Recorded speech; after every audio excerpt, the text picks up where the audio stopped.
Hello guys and welcome to my new video, and it's going to be about Holy Paladins, guys. I made a video about Holy Paladin changes, the nerfs that are coming in, my initial reaction, and now I decided to test it out. I decided to go and, hey, there's raid testing, Cycle of Domination, there's some new bosses, heroic bosses. Let's go and test out the mana constraints. Let's go test out the Crusader Might changes. Let's try and attempt to play in the exact same way that I would play in 9.05, in 9.1, with the nerfs, and see what the difference would be.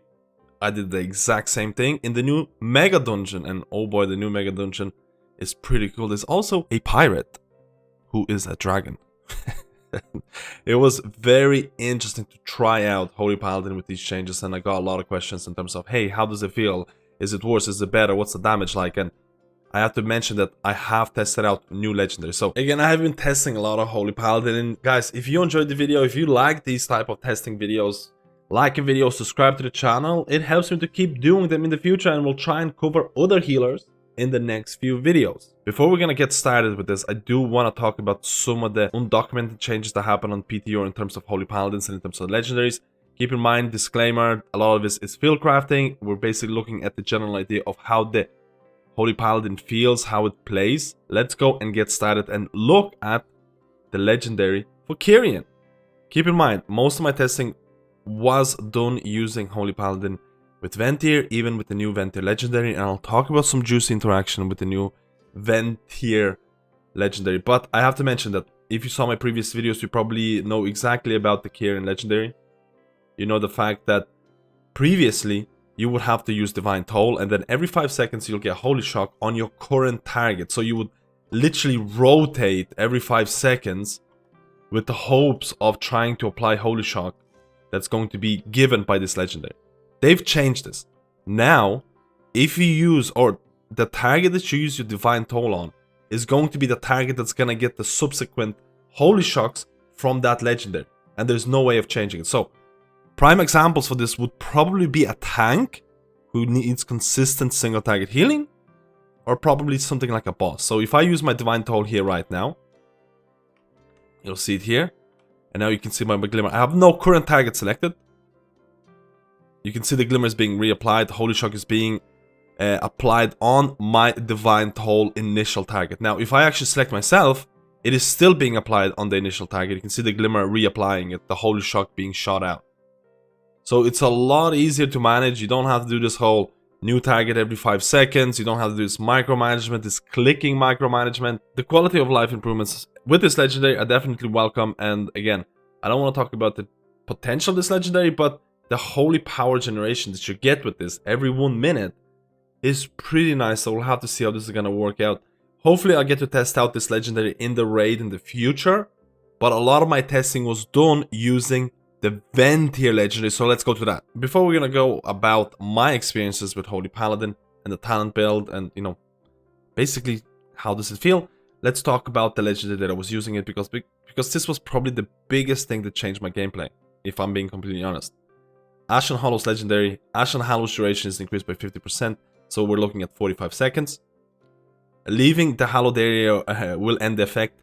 This was a lot bigger than I thought it would be in terms of how would it affect my gameplay on certain bosses, because there was multiple times when I left the area because I had to do a mechanic, because I have to run away from a circle because the boss was doing a certain ability, and I would leave and I completely forget about the fact that if I leave for 1 second, Ashen Hallow is gone.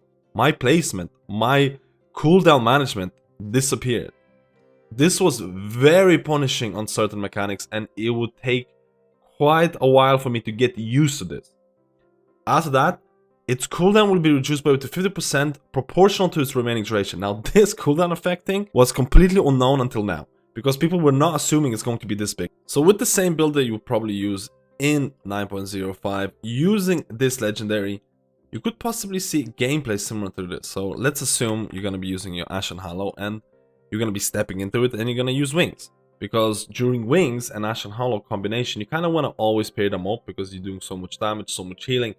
It is genuinely something that as a Venthyr Holy Paladin, you have to micromanage both in dungeons and in raids in terms of optimizing a paladin. But look what happens if you, after wings are over, you step out directly out of it, out of Ashen Hallow. it disappears, and look at the cooldown of Ashen Hallow. 140, 150, which is basically almost exactly, or can be paired up with your wings. Maybe the 10-second difference or something along those lines. You can use Ashen Hallow and pair it up with wings all of the time. As long as you step out of Ashen Hallow after your wings are over. So the question is, 20 seconds of giga uptime of Ashen Hallow with wings, with 2-minute cooldown, is that better than 45 seconds of Ashen Hallow with 4-minute cooldown? And I feel like in Mythic Plus situations, at least based on field crafting and based on how I was dealing with the new MegaDungeon, having wings and Hallow all the time and paying it up felt really nice. It felt, in terms of healing, it felt nice. In terms of damage, it felt nice. My Ashen, in terms of my overall DPS, Ashen was a big part of my overall DPS because I was able to pair it up with wings every single time. You have to remember, you have to leave Hallow after your wings expire. Or after 20 seconds, because otherwise you will have a desynced usage of cooldowns. So that's something that you also have to pay attention to.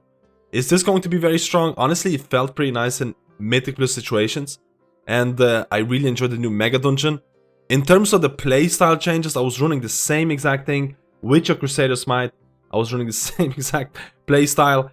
The mana constraints in Mythic Plus weren't that big, but again, I was running a MegaDungeon, which the difficulty might not be exactly that crazy.